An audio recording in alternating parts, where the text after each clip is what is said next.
Hello students, आज हम लोग मैकेनिज्म ऑफ ब्रीथिंग पढ़ेंगे।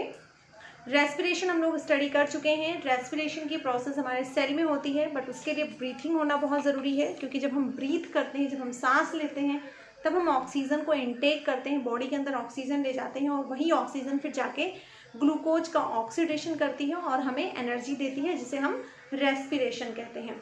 तो ब्रीथिंग में हम लोगों ने क्या फील करते हैं? जब हम ब्रीथिंग करते हैं तो हम ये फील करते हैं कि हम एक बार सांस अंदर ले जाते हैं और एक बार सांस छोड़ते हैं, यानी इनहेलेशन एक्सहेलेशन ये चलता रहता है। जब हम ऑक्सीजन को इनहेल करते हैं, जब हम सांस को अंदर खींचते हैं तो उसे बोलते हैं इनहेलेशन, और जब हम एक्सहेल करते हैं मीन सांस बाहर निकालते हैं उसे एक्सहेलेशन बोलते हैं। हम जो एक्सहेल करते हैं वो कार्बन डाइऑक्साइड गैस होती है, और जो हम इनहेल करते हैं वो ऑक्सीजन गैस होती है।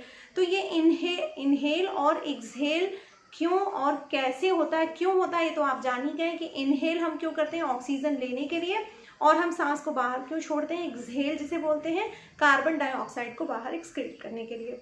लेकिन ये इनहेल और एक्सहेल कैसे हो पाता है, कैसे हमारा लंग्स उसमें कैसे इन्वॉल्व है, या कुछ और ऑर्गन जो उसमें इन्वॉल्व है, ये सब कुछ आज हम लोग स्टडी करेंगे। ठीक है, तो मैकेनिज्म ऑफ ब्रीथिंग में breathing takes place in 2 step. 2 step में ब्रीथिंग होता है। पहला स्टेप मैंने बताया आपको इनहेलेशन, मीन्स एक बार हम सांस ऐसे अंदर लेते हैं और फिर सांस को बाहर छोड़ते हैं ऐसे।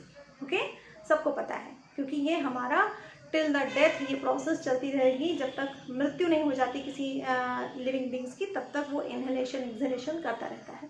तो इनहेलेशन होता है और एक्सहेलेशन होता है, इसे को मैकेनिज्म ऑफ ब्रीथिंग कहते हैं। कब हम इनहेलेशन करेंगे और कब एक्सहेलेशन करेंगे, ये आपके नोट्स हैं। समझने के बाद आप ये नोट्स अपनी कॉपी में लिख लेंगे। पहले हम आपको एक्सप्लेन कर देते हैं, समझा देते हैं। देखिए हम क्या कर रहे हैं, जब हम इनहेलेशन एक्सहेलेशन कर रहे हैं तो हमारी बॉडी में एयर एक बार अंदर जा रही है और एक बार एयर बाहर निकल रही है। ये एयर का मूवमेंट एक बार आउटसाइड हो रहा है और एक बार इनसाइड की तरफ जा रहा है। ऐसा क्यों हो पा रहा है?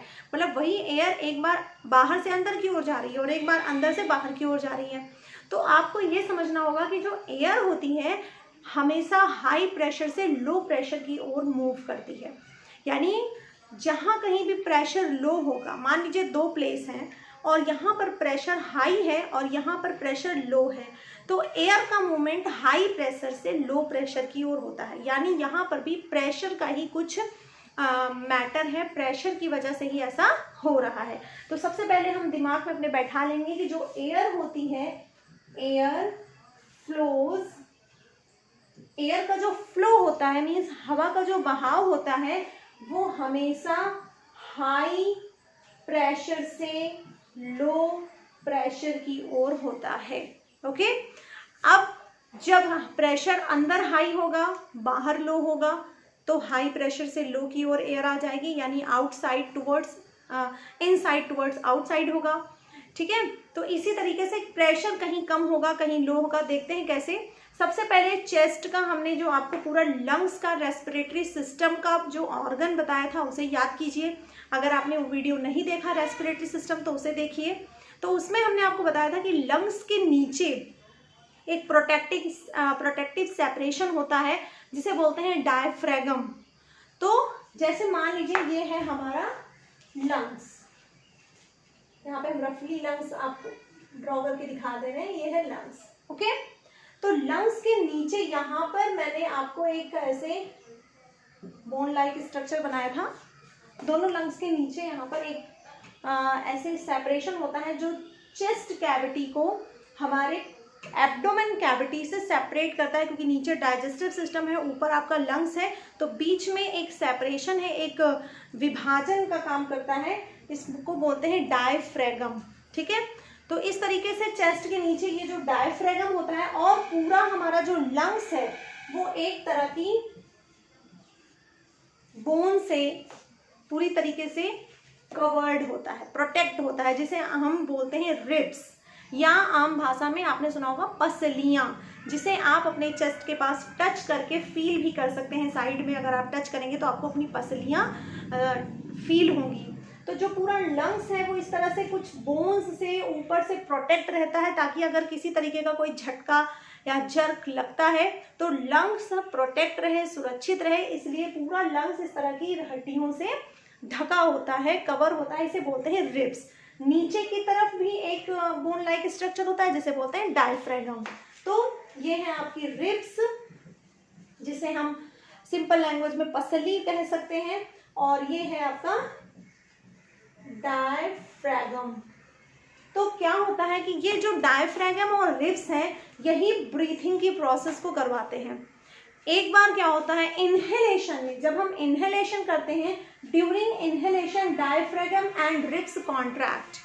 तो जब हम इनहेलेशन कर रहे हैं, मीन सांस को अंदर ले जा रहे हैं, तो हम सांस को अंदर इसलिए ले जा पा रहे हैं क्योंकि जो हमारा डायफ्रागम है और जो रिब्स है वो कॉन्ट्रैक्ट होता है, यानी सिकुड़ता है। एक बार डायफ्रागम और रिब्स सिकुड़ेंगे और एक बार रिलैक्स हो जाएंगे, मीन्स अपने पहले वाले आकार में आ जाएंगे, अपने सामान्य आकार में आ जाएंगे। तो ये जो डायफ्रागम और रिब्स हैं, एक बार कॉन्ट्रैक्ट होते हैं, एक बार फैलते हैं, कॉन्ट्रैक्ट होते हैं, फैलते हैं, यानी contract relax, contract relax, contract relax, इस तरह का प्रोसेस चलता रहता है। जब ये दोनों कॉन्ट्रैक्ट होते हैं तो उसके फलस्वरूप होता क्या है, तो जब हमारा डायफ्रागम और रिब्स कॉन्ट्रैक्ट होगा तो as a result chest wall moves upward.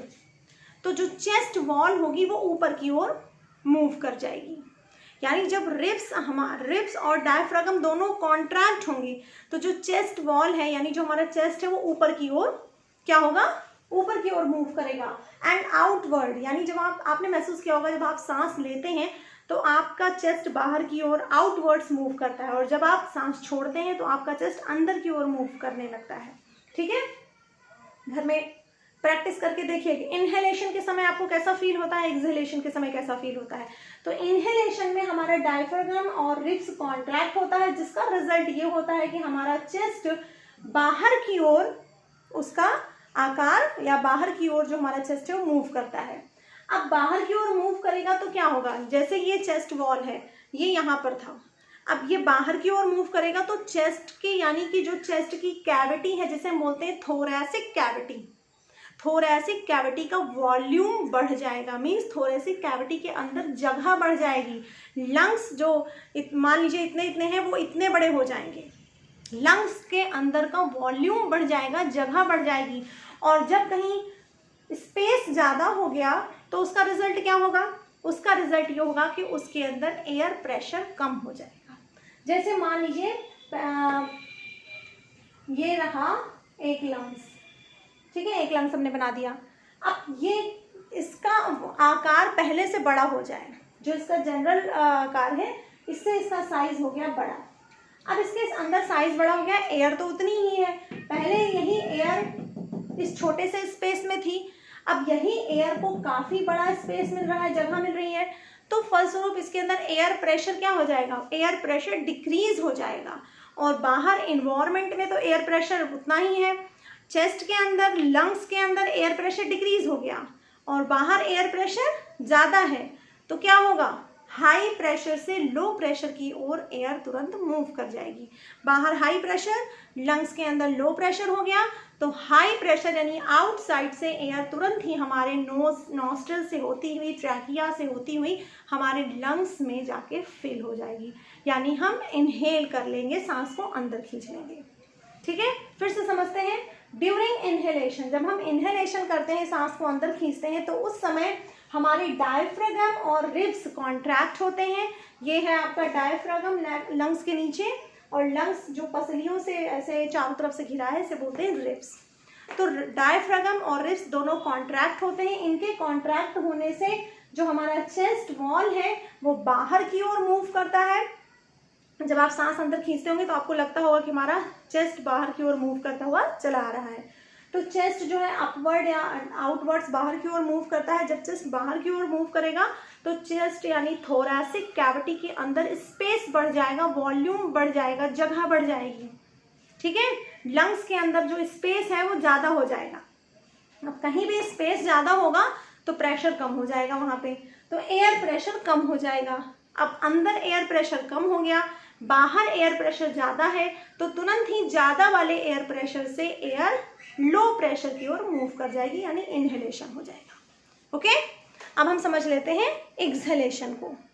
Exhalation बिल्कुल इनहेलेशन का अपोजिट होता है, बिल्कुल आप इसको लर्न कर लेंगे, उसका अपोजिट करते चले जाइए। During exhalation diaphragm and ribs relax, यहाँ पे कॉन्ट्रैक्ट होते हैं, यहाँ पे क्या होगा, रिलैक्स होगा।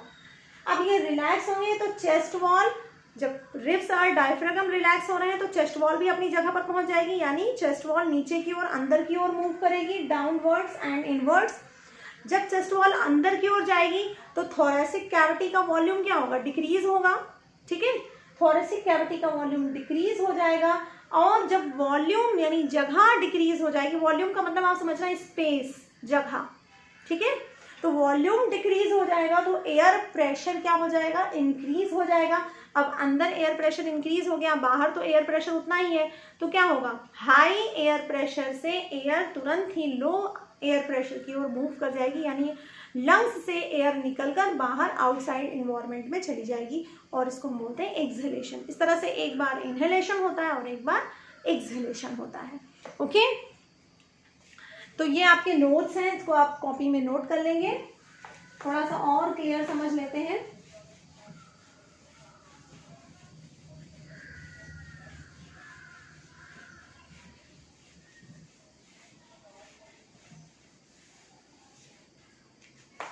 देखिए, आपको कुछ वर्ड हैं जो लर्न करने हैं, अपने दिमाग में बैठा लेना है।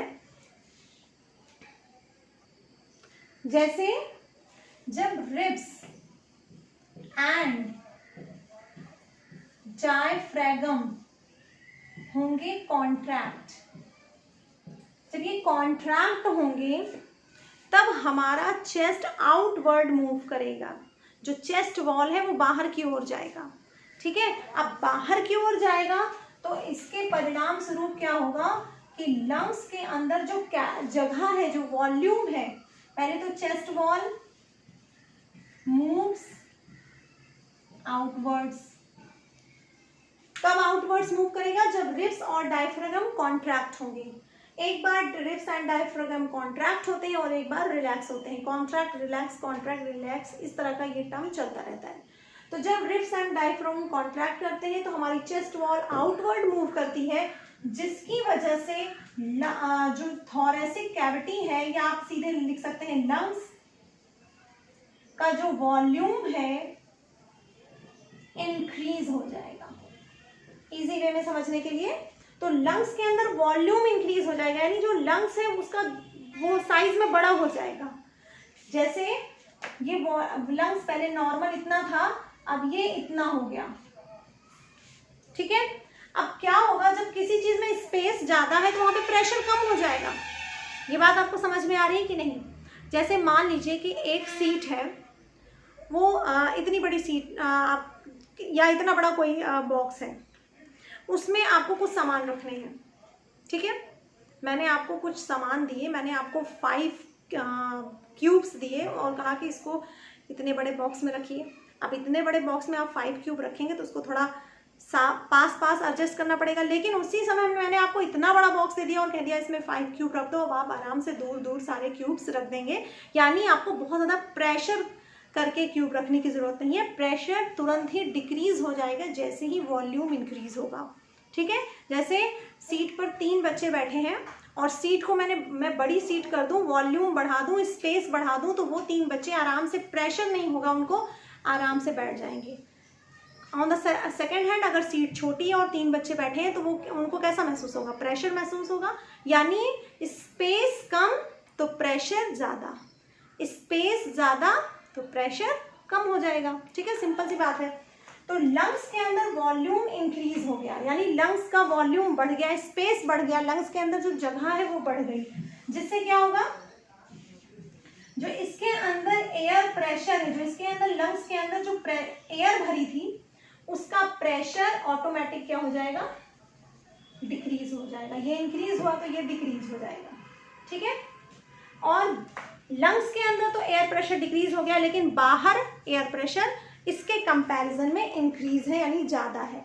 अब बाहर प्रेशर ज़्यादा है, लंग्स के अंदर प्रेशर कम है, और एयर किधर से किधर को जाती है, हाई प्रेशर से लो प्रेशर की ओर जाती है, तो तुरंत ही क्या हो जाएगा, इनहेलेशन हो जाएगा, यानी आउटसाइड से एयर तुरंत ही हमारे लंग्स की ओर चली जाएगी। हाई प्रेशर से लो प्रेशर की ओर एयर चली जाएगी। ये सारा किसमें होता है? इनहेलेशन में। इसका जस्ट अपोजिट होता है एक्सहेलेशन में। देखिए एक्सहेलेशन में क्या होगा,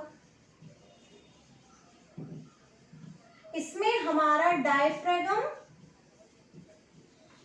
एंड रिब्स रिलैक्स करेंगे। उसमें कॉन्ट्रैक्ट कर रहे थे, इसमें क्या करेंगे? रिलैक्स करेंगे, जिसकी वजह से chest wall moves inwards. Chest wall अंदर की ओर मूव करेगी, और अंदर की ओर मूव करेगी तो जो लंग्स होगा, वॉल्यूम, लंग्स के अंदर का वॉल्यूम क्या हो जाएगा? डिक्रीज हो जाएगा, क्योंकि वॉल अंदर जा रही है, लंग्स को प्रेस करेगी, दबाएगी, तो लंग्स का जो वॉल्यूम है, जो लंग्स के अंदर जगह है, वो कम हो जाएगा, डिक्रीज हो जाएगा। और स्पेस कम हो गया तो प्रेशर क्या हो जाएगा? तुरंत ही प्रेशर इंक्रीज हो जाएगा। एयर प्रेशर लंग्स के अंदर इंक्रीज हो गया, और बाहर इन्वायरमेंट में प्रेशर कैसा है? इसके कंपैरिजन में लेस है, कम है, डिक्रीज है, और यहाँ पे इंक्रीज है। और तुरंत ही क्या होगा? हाई प्रेशर से एयर लो प्रेशर की ओर चली जाएगी, यानी लंग्स से निकलकर आउटसाइड प्रेशर एयर चला जाएगा, जिसे हम बोलेंगे एक्सहेलेशन हो गया। ओके, तो इस तरीके से एक बार हम इनहेलेशन करते हैं और एक बार एक्सहेलेशन करते हैं। जब हमारा रिब्स और डायफ्रागम कॉन्ट्रैक्ट करता है तब हम क्या करते हैं? इनहेलेशन, और जब ये रिलैक्स करता है तब होता है एक्सहेलेशन, और ये प्रोसेस लगातार कॉन्टिन्यू चलती रहती है। This is all about your inhalation and exhalation mechanism of breathing. Okay, अगले वीडियो में नेक्स्ट टॉपिक हम लोग स्टडी करेंगे। तब तक आप लोग नोट्स बनाइए, पढ़ते रहिए, कीप लर्निंग।